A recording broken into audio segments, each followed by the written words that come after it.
en lo que hace para las naftas el fondo hídrico, que es un adicional. Ustedes recordarán allá en el año 2001, cuando explotó todo el tema de la emergencia económica, bueno, le han dado facultades al Poder Ejecutivo para establecer tasas. Esas tasas, que en principio eran del impuesto al gasoil y también el impuesto adicional sobre naftas. Después se transformaron en impuestos, porque bueno, dio lugar a una serie de temas controvertidos, y básicamente referido al tema de las exportaciones, porque las tasas en sí mismas no tenían ningún tipo de exención y se producían serios problemas cuando venían los buques de afuera a aprovisionarse, y ese combustible, las compañías en un momento habían tomado la posición de decir, bueno, como realmente es aprovisionamiento de rancho, y el aprovisionamiento de rancho es como si fuese una exportación, en principio se había decidido no aplicar el impuesto sobre ese tipo de prestaciones, y bueno, generó una serie de reclamos de parte del fisco, porque bueno, eran tasas y no contemplaban ningún tipo de exención. Después, a través de una serie de medidas de acciones que se fueron implementando, finalmente terminó en la modificación de las tasas y se transformaron en impuesto allá por el año 2005-2007, donde, bueno, específicamente se reconoció la exención sobre tanto las exportaciones como sobre los aprovisionamientos de rancho, asimilables a exportación. El impuesto sobre combustibles, que a ustedes tampoco les afecta específicamente. ¿Por qué? Porque por el tema de la zona sur vamos a ver de que está exenta el tema de la zona sur en el impuesto a los combustibles. Bueno, tienen distintos tipos de impuestos que inciden en la composición del precio. Básicamente tienen el impuesto sobre los combustibles, el impuesto al gasoil y el impuesto al valor agregado. Obviamente el impuesto al valor agregado lo pagan sobre el precio neto y el impuesto sobre los combustibles en la zona sur no se paga. Sí se paga el impuesto al gasoil, porque ahí no hay una exención específica para la zona sur.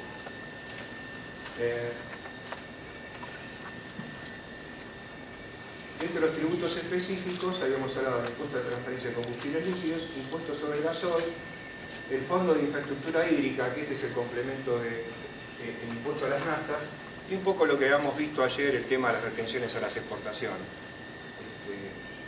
Es lo que básicamente incide sobre el precio en sí.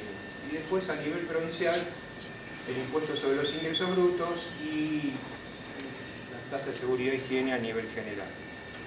Me voy a detener un poco en el tema del impuesto sobre los ingresos brutos, que a lo mejor a ustedes es más les interesa, por si el tiempo que es tirano no nos permite desarrollarlo. Hay dos convenios que firmó en su momento, que firmaron en su momento todas las provincias. Uno era el Pacto de los Hidrocarburos allá en el año 1994, entre Nación, provincias, Estado, y Nación y provincias, compañías, que establecen la limitación en la tributación del impuesto sobre los ingresos brutos en la parte de producción de petróleo crudo y gas con una alícuota del 2%. Y la otra limitación está referida a lo que contiene la ley 21.526, la ley 23.966, impuesto a la transferencia de combustible, si bien ahí no lo tengo desarrollado, es que la imposición en el nivel de industrialización no puede exceder del 1,5%. Ustedes habrán visto en los últimos años sacaron impuestos adicionales, como fuera el impuesto, disculpen que no recuerdo bien el nombre, si es de acción social o solidaria, donde figuraba como un adicional del impuesto sobre los ingresos brutos. El Fondo Solidario. Creo que fueron desde el año 2005, fueron 3 leyes, que eso en su momento, bueno, generó algún tipo de inquietud en las empresas, porque en realidad si se tiene firmado un convenio, un pacto donde se establece la limitación de la tributación al 2%, no se puede venir después y decirme, bueno, tenés un adicional, creo que era del 30% o del 20%. Bueno, en los tres casos, e incluso ahora se ve más específicamente cuando sale la norma, dice que ese adicional se aplica salvo en aquellas convenciones o pactos que haya firmado la provincia, como reconociendo que eso sobre tema de combustibles no correspondería la tributación de ese adicional, lo mismo que para el impuesto para la producción de petróleo y gas. ¿Se entendió lo que dije o no se entendió? Es decir, yo tengo la tributación de ingresos brutos,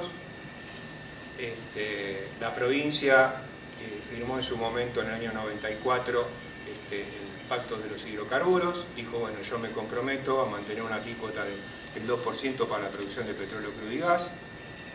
En el año 91, cuando fue la ley 23966 a la cual la provincia adhirió, dentro de la 23966 existe una limitación en cuanto a la tributación en la etapa industrial, o hay tres etapas en la tributación sobre combustibles: está la etapa industrial, está la etapa de comercialización y la de expendio público.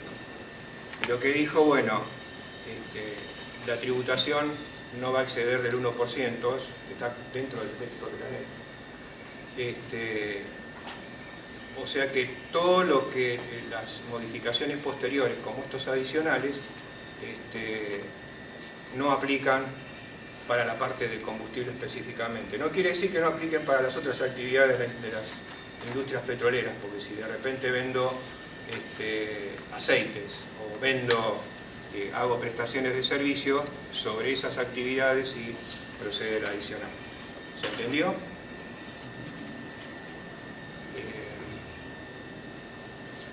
Hubo 2 o 3 leyes donde salieron así complementarias. En su momento, en la primera, se fue en una instancia ante el Superior Tribunal de la provincia, y antes de que se emitiera sentencia salió un decreto del Ejecutivo donde dijo, bueno, que no correspondía tributar sobre eso, y en las posteriores se presentaron notas y automáticamente después salió la aclaración respecto a que no correspondía la tributación para aquellas actividades donde el Poder Ejecutivo haya firmado convenios.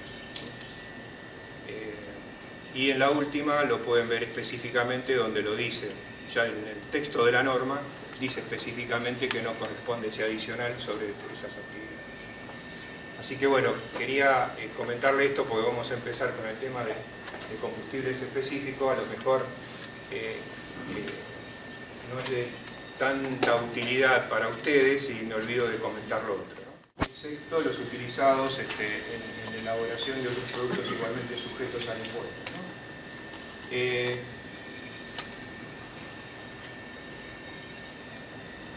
Vamos a ir pasándolo rápidamente, por lo que quiero llegar es hasta el impuesto al gasoil, porque básicamente, como le comentaba antes, para la gente que está en zona sur existe una exención respecto de este impuesto. No así para el impuesto al gasoil. Es decir, la exención está contemplada desde el año, creo, 94, 95, para el impuesto a los combustibles. Cuando sale la tasa de gasoil, que después se transforma en impuesto, no tenía exención. Tiene exención para las exportaciones, no para el tema de zona sur. En cuanto a los sujetos, bueno, son las empresas refinadoras y las comercializadoras. Y los productos alcanzados, ahí a ustedes le parecerá irrisorio. En su momento, hasta el año 2003, existía en realidad existe ahora, porque la forma de liquidación se mantuvo, solamente que se agregó la dualidad en cuanto a aplicar un impuesto uniforme por litro o bien una alícuota. Esto como consecuencia de que en el año 2001 se produce esa modificación en la actividad económica Entonces, hasta ese año uno tenía, el impuesto se tributaba como una unidad fija por litro. Ahí tienen reflejados los valores, 53,75. Se siguen manteniendo actualmente esos valores y da la alternativa de que, bueno, se aplica el mayor de ambos, o el 53,75 para el caso de la nafta sin plomo hasta 92 RON. Bueno, hoy en día son todas sin plomo, ¿no? Ya no existen naftas con plomo. O se aplica ese valor mínimo o bien se aplica la alícuota del 70%. De repente a ustedes les llamará la atención por qué la nafta de más de 92 RON tiene una tasa de 62% y la de menos 70%. Lo que pasa que cuando se emite la ley, cuando se sanciona la ley, esos eran los valores equivalentes al valor unitario por litro que había. Entonces, para no exceder la tributación que había en ese momento, para no generar el traslado a precios, se dijo, bueno, esto equivale a una tasa de tanto para el precio neto del producto.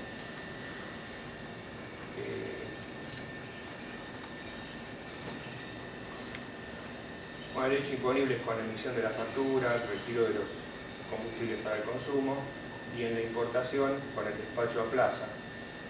Y tiene que ser ingresado junto con los derechos aduaneros. Tiene una manera particular de definir cuál es la base imponible, porque en su momento con el impuesto fijo es muy sencillo. Uno agarra y dice, bueno, en toda la actividad, como incide en una sola etapa, va 53,75 o lo que fuere. Cuando de repente se dice se va a poner un impuesto, una alícuota que va a aplicar sobre el precio de venta, uno tiene que entrar a contemplar cuáles son las distintas formas de la cadena de comercialización, porque de repente hay operaciones que se realizan directamente por parte de la empresa que comercializa a través de sus estaciones de servicio, otras que se realizan a través del sistema de consignado y otro donde hay una relación directa de venta al tercero independiente. Entonces habría que buscar un precio de que de repente no esté afectando las distintas cadenas de comercialización según fuera la empresa. Por ejemplo, si yo digo voy a aplicar un determinado impuesto sobre el precio final y en el caso de YPF todas las ventas a través de la estación de servicio se realizan a través del sistema del consignado, en el consignado se reconoce una comisión al expendedor. Estaría en cierta medida tributando el impuesto incluso sobre el valor de la comisión que le voy a destinar al expendedor, mientras que si tenía la ESO o la Shell que le vendía a un tercero, no a alguien, a un estacionero que estuviese vinculado, iba a tributar el impuesto sobre un valor menor. Entonces se encontró ahí una fórmula aleatoria o una salida que fuera, bueno, el precio que debo considerar es el precio Atlanta en operadores al régimen de reventa. Que en definitiva eso es lo que representaría el precio del mercado con un tercero. Y ese valor se va a aplicar a todas las líneas de comercialización que no fuesen de venta directa a clientes, distribuidores. Después, esto para no...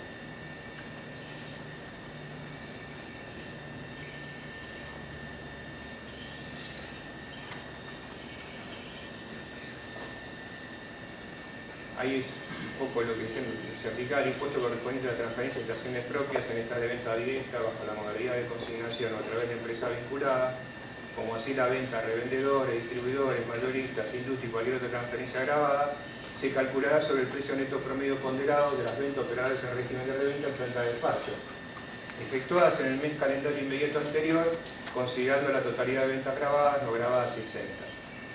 Es decir, para aquellas ventas en donde yo le vendo a un revendedor expendedor que sea tercero independiente, ahí sí el precio de venta va a reflejar exactamente el impuesto, voy a poder apreciar el impuesto de la transacción. En tanto que si se trata de venta alguno de los sujetos mencionados ahí, que tengo algún tipo de relación, voy a tener que utilizar como base para aplicar el impuesto el precio promedio ponderado del mes inmediato anterior. Esto recién lo voy a tener los primeros días del mes siguiente y lo comienzo a aplicar a partir del 11 del mes calendario respectivo hasta el día 10 inmediato siguiente. Esto es un poco para que entiendan la mecánica de cómo es la tributación en combustibles en general, ¿no?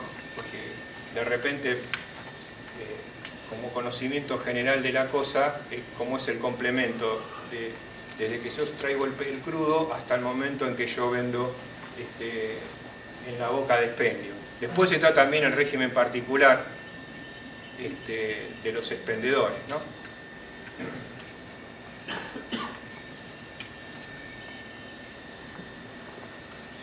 No se aplica el impuesto si el flete, sobre la parte del componente flete, si el flete está discriminado en la factura. Este tema del flete fue un tema bastante controvertido porque, bueno, se puede prestar a que lo incorpore, realmente exista o no, no esté efectivamente pagado el flete a un camionero. Entonces, como eso daba lugar a ciertas maniobras, lo que dijeron es que debía estar debidamente discriminado en la factura, entonces no se tributaba y corresponder con el pago por el costo efectivo.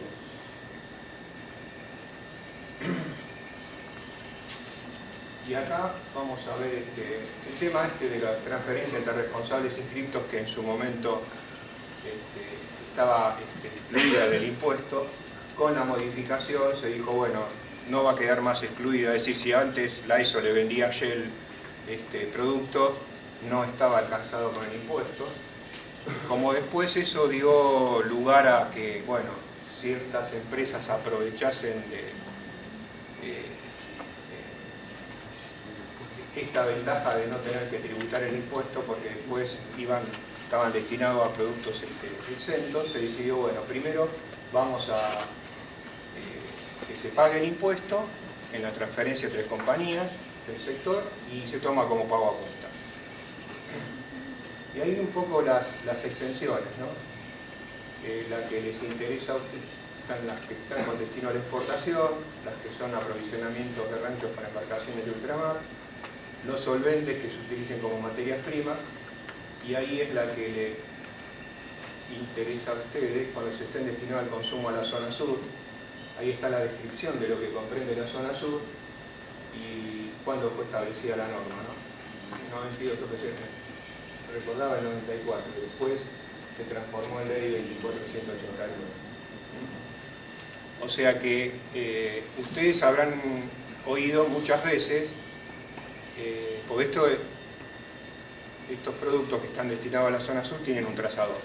No sé si han oído hablar en algún momento del trazador para poder identificar hacia dónde va.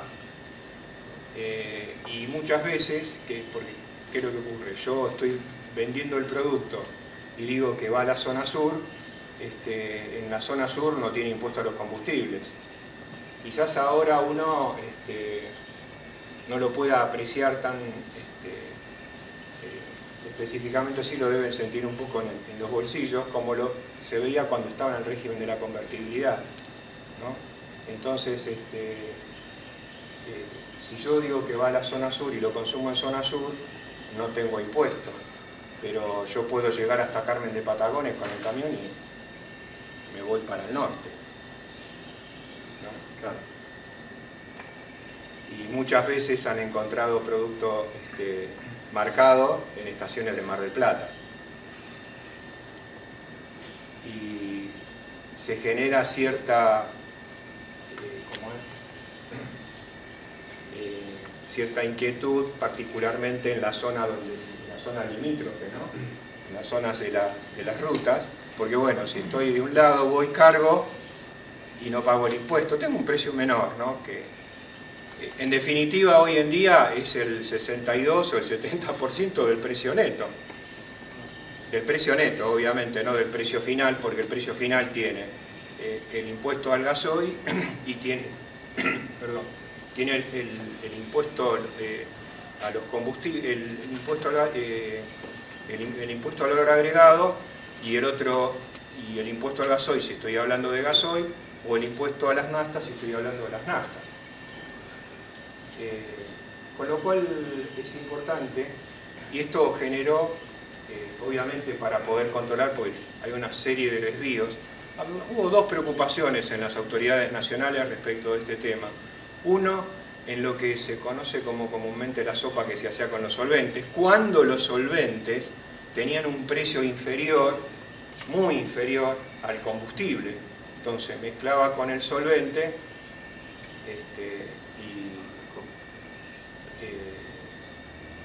tenía un beneficio respecto del precio que estoy vendiendo. Ahora, y el otro aspecto es la preocupación de no solamente la mezcla con los solventes o productos de menor valor adquisitivo, sino también la comercialización en la zona sur. De ahí que para que uno pueda proceder a la exención, establecen un régimen especial de empadronamientos y de acreditación de destino exento. Es decir, la compañía para poder decir, bueno, le vendo a Aldo, que está en la provincia de Santa Cruz, Aldo tiene que estar empadronado en un determinado registro.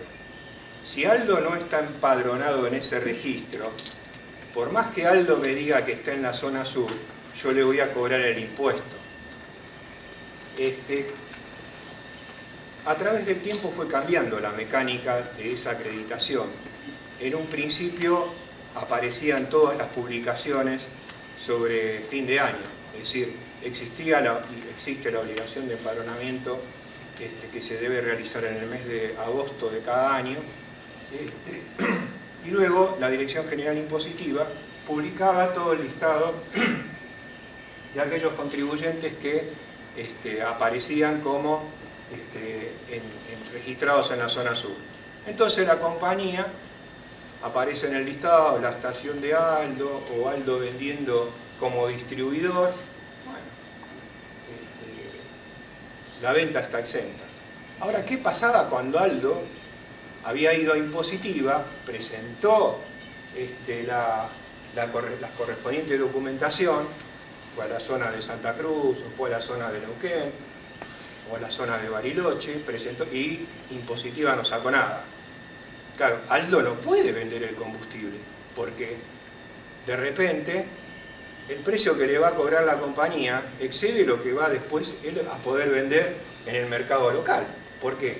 Porque el impuesto la carga del impuesto hacía antieconómico eso. Y además había otras estaciones que sí habían logrado el empadronamiento y que vendían a un precio inferior. Bueno, esto en su momento, hasta que se fue aceitando todo el procedimiento de registros que comenzaron en el año 2001, trajo sus dolores de cabeza.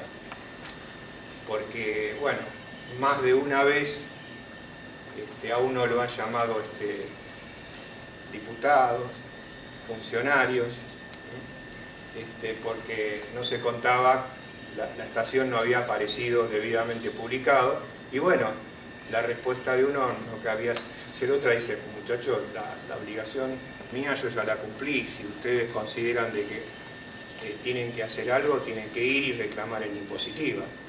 Sí, pero no puede funcionar el hospital, la policía y demás por lo que me está cargando la compañía. Lo que quiero ver es la sensibilidad que trae el hecho de haber sido o no incluido en la exención. Hoy ha pasado, bueno, mucho tiempo y con los valores de la inflación un poquitito se distorsiona, pero cuando estábamos más cerca de los años 2002, 2003 se hacía un poco más complicado. De todas maneras, de resumen, porque para todos los regímenes de exención que están mencionados, como es el régimen de exportación, el régimen del decreto 1016 de cortes intermedios y demás, hay régimen de empadronamiento y ahora automáticamente salen por la página web.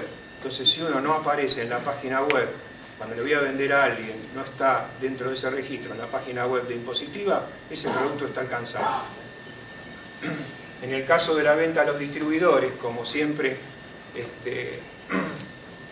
no se podía hacer un control efectivo, se optó por la forma inversa. La operación de venta al distribuidor, que después le vende a la estación, está siempre alcanzada. Cuando la estación le lleva la declaración de que en su momento estaba en zona sur, se le devolvía el impuesto que corresponde. Es decir, iba por medio de la devolución. Es todo hay una serie de mecanismos complejos de control. Y todas las actividades que se desarrollan en la zona sur, desde la ruta 26 para abajo, si uno tiene una explotación agropecuaria, debiera de repente estar empadronado en este régimen de zona sur, para que cuando va a la estación de servicio, a la estación o al distribuidor, vaya, se fije quién es el distribuidor, se fije y diga, bueno, sí, en realidad está inscrito, no corresponde. Pero ¿qué pasa? De repente, en las explotaciones, no se quiere asumir el costo de inspección por ejemplo, las explotaciones agropecuarias, pues van a tener que tener tanques también dentro de su propiedad para poder almacenar combustible. Entonces, ¿qué hace? Van y mandan continuamente el camioncito para que vaya a cargar a la estación y no hacen ningún repadronamiento. Como hay una limitación en cuanto a que si se cargan hasta 150 litros de nafta o 300 de gasoil, no tienen que demostrar nada, van y cargan, ¿no? Entonces después viene Impositiva a las compañías y se empieza a armar, empiezan a ver los cuestionamientos. Pero bueno, digamos que todo esto con el correr del tiempo ha sido acotado, ¿no? Hay problemas, obviamente los intereses involucrados son bastante importantes, ¿no?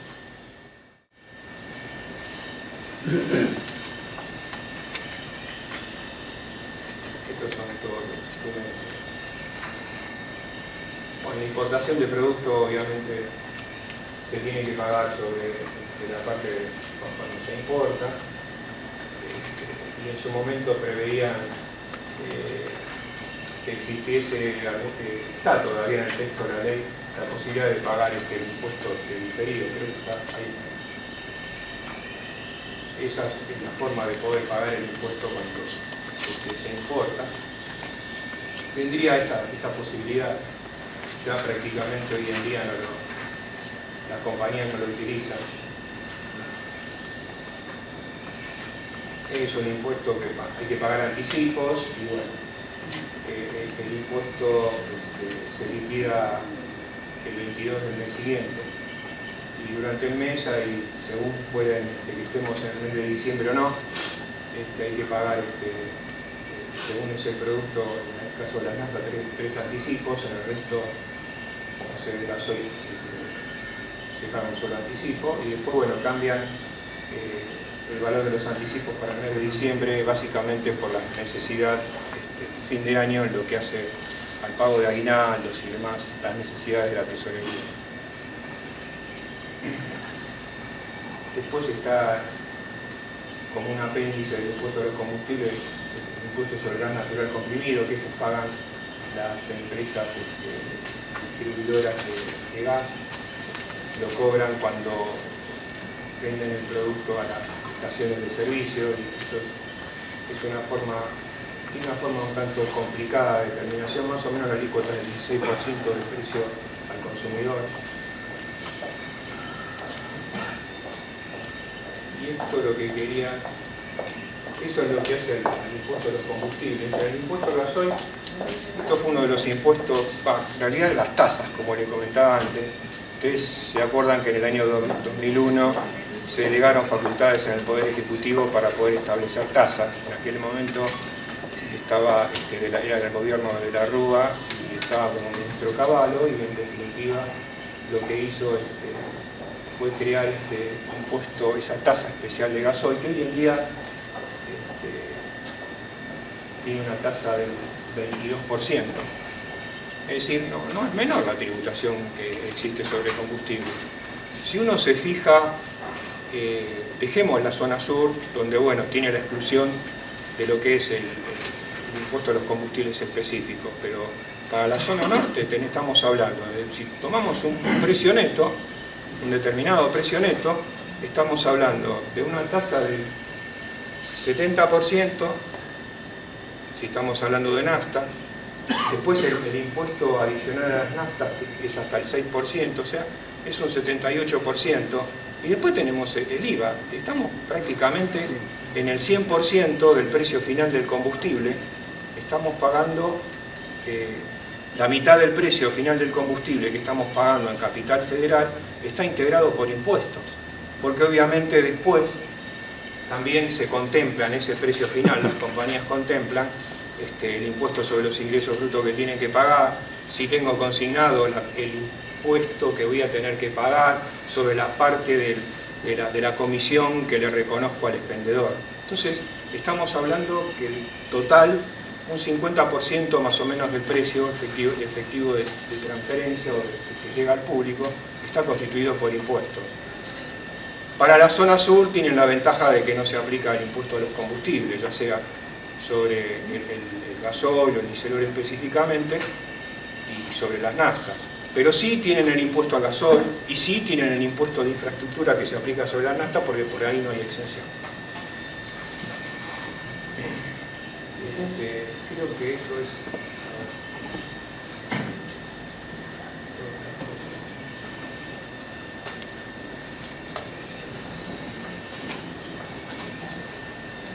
Esta es la formulita de ayer del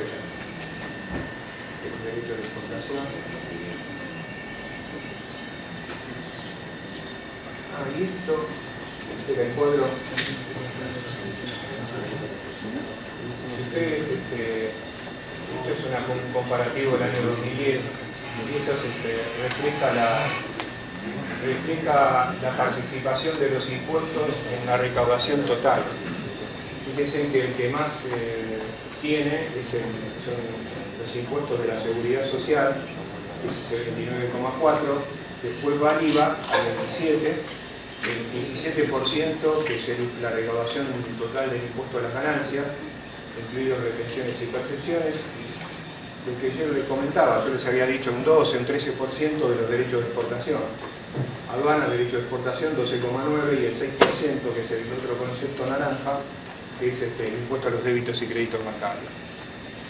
Recuerdan que yo ayer les decía que bueno, todo el mundo habla de los dos impuestos distorsivos por excelencia, que es el impuesto a los débitos bancarios y las retenciones de exportación. Y si ustedes ven el peso relativo, es muy difícil poder quitar ese tipo de imposición. No sé cómo lo van a hacer. Y el tema de la... Ustedes habrán oído hablar del tema de biocombustibles. A través de la ley 260923 se sacó un régimen de exención para la producción de biocombustibles, básicamente para la generación de gasoil y se exigió determinadas formalidades. Hoy en día, tanto para después también para la producción de bioetanol, hoy en día las naftas que se comercializan, tanto la nafta como el gasoil, tiene una parte de componente bio. En algunos casos va hasta el 7% y últimamente lo que se pretendía es que llegase al 10% en el caso del gasoil y del diésel. ¿Esto para qué? Porque a través de esta ley 26093 se pretendió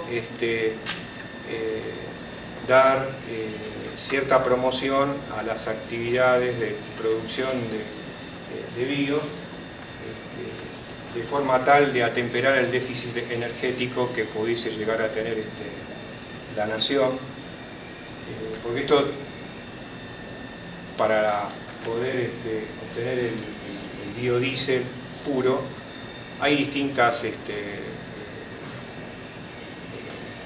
plantas como la soja, la colza, de las cuales se puede extraer. Entonces, acá la ecuación básicamente era, ¿qué le conviene al productor sojero? De repente destinar parte de la soja a la industrialización y sacar aceite, que se va a transformar en biodiesel puro o FAME, como le dicen, o de repente destino a la exportación toda la soja en sí misma. Lo que, en cierta medida, lo que se quiso hacer con esta ley de promoción era de poder cambiar un poco el déficit que se generaba por la falta de producción de combustibles. Lo cierto es que no hay empresas que estén registradas bajo esta ley para el tema de la producción de biodiesel, porque esta ley estableció un régimen amplio de exención, tanto en el impuesto a los combustibles como a los impuestos complementarios. Sí lo hay para el bioetanol, para el etanol, porque dijeron, bueno, que todos los ingenios azucareros iban a tener los mismos beneficios de la ley 26093. Con el etanol ya se tiene ese beneficio sin la necesidad de haber cumplimentado determinadas formalidades.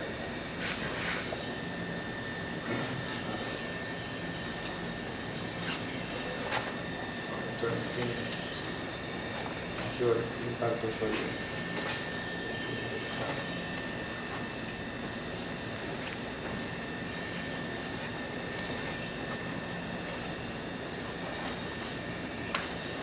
impuestos sobre los ingresos brutos. Esto es lo que le comentaba, esto más o menos es las tasas a nivel general que existen en casi en la mayoría de las jurisdicciones. Algunas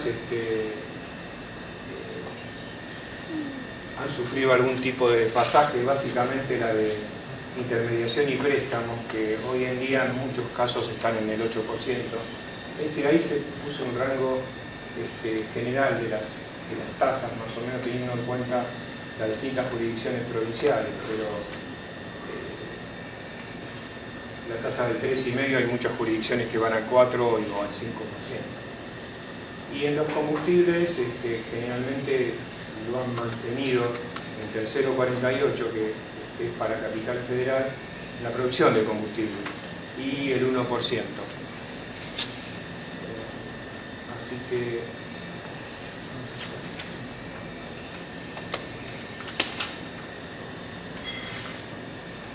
esto es lo que le comentaba, la tasa global máxima que establece la 23966 en la industrialización más expendio no puede superar más del 3,5% y la industrialización específica hasta el 1%. Y creo que esto es lo que es acá, que es más o menos un pantallazo de cómo es el impacto del impuesto a los combustibles y la tributación que tienen en la parte de ingresos brutos. Después hay otros impuestos que inciden sobre la actividad. Obviamente está el impuesto de sellos, que no es muy querido por las compañías. Es un impuesto complejo, ¿no? Porque no solamente se graba el lugar de emisión del documento, sino que también se graba el lugar donde produce efectos, es decir, donde pueda existir algún cumplimiento del contrato. Yo puedo celebrar un contrato en Capital Federal y en realidad el cumplimiento, porque la cosa la entrego en Neuquén se produce en Neuquén o que el pago es Neuquén, entonces puede ocurrir de que exista una doble tributación, que tenga que pagar por la emisión en Capital Federal y tenga que pagar en Neuquén por la entrega del producto. Y hay jurisdicciones donde tienen una redacción particular que a veces permiten, si se pagó en la jurisdicción de origen, no pagar en la jurisdicción donde se tiene efecto. Así que es un impuesto bastante complicado, al menos desde mi experiencia personal. Uno cuando ya en el año 91 Cavallo había eliminado el impuesto de sellos a nivel nacional, se sintió aliviado precisamente porque en aquel entonces tenía el impuesto de sellos a nivel nacional y el resto de las jurisdicciones que tenían su propio impuesto. Pero para Capital Federal después quedó circunscrito al tema de las escrituras, con lo cual uno podía realizar razonablemente transacciones siempre fijándose de que no tuviese efecto en las otras jurisdicciones, porque el hecho de que yo emita un instrumento en Capital Federal y que en la Capital Federal hasta el año 2009 haya tenido la exención o la no aplicación del impuesto, no significaba de que si yo tenía que hacer el cumplimiento del contrato en alguna del resto de las jurisdicciones del país, en alguna provincia, no tuviese efecto. Tenía que fijarme cómo estaba redactada la legislación de esa provincia. Así que bueno, hasta aquí es lo que te puedo comentar respecto de la tributación, que a lo mejor está un poco oculta a los ojos de ustedes, están a lo mejor más familiarizados con el tema del impuesto al valor agregado, del impuesto a las ganancias, aunque para ustedes tiene un régimen bastante complicado. Si bien no se les aplica a ustedes y están contentos porque no pagan el impuesto a las ganancias, para la gente del continente es bastante complejo el régimen de la 19640. Y no todas las operaciones que uno realiza están exentas de impuesto a las ganancias. Probablemente es mucho más fácil respecto al impuesto al valor agregado cuando yo traigo productos de Buenos Aires y los introduzco a la zona aduanera. En la aduana y ahí está claro de que va exento de IVA. Pero ese producto, o la planta de repente que yo elaboro en la provincia de Buenos Aires y después la quiero traer para la zona aduanera, y dice, bueno, está bien, está exenta también del impuesto a las ganancias, no voy a pagar por toda la utilidad que se me genera la construcción de esa planta. No, la actividad tiene que estar desarrollada en Tierra del Fuego.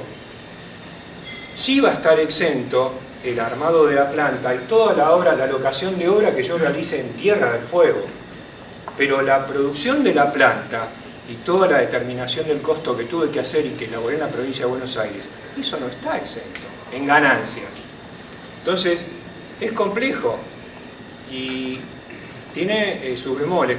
Esta a lo mejor es la parte más sencilla de todo, porque para poder expresarlo, pero hay operaciones que son mucho más complejas que eso y generan ciertas rispideces después cuando uno se da cuenta por las contrataciones que tienen las compañías acá respecto de la contratación que tiene que hacer la compañía desde el continente. Porque de repente proyectos que daban una super renta, resulta que no dan renta, sino que se tienen pérdidas por eso, por el impacto del impuesto. Así que está bien, a ustedes no les en cierta medida no les afecta, están contentos porque no pagan el impuesto a la ganancia, porque desarrollan la actividad acá. Si van a desarrollar la actividad en Buenos Aires, es otra cosa. Pero bueno, este régimen es un tanto particular y es muy complicado. Muy complicado. No lo digamos fuerte. Bueno, sí, perdón, perdón, sí. No creo. Está bien que le han quitado algunas actividades, le quitaron a la producción de petróleo y gas, le quitaron la exención, y a la sísmica también le quitaron la exención, ¿no? No creo que avance mucho más allá de eso, pero bueno, siempre se está buscando alguna forma de recaudación, no creo que vayan a hacer una modificación de esas características. Bueno, es todo lo que podía comentarles. Y no sé si hay preguntas respecto de esto, con gusto respondo, si no, muchas gracias a todos.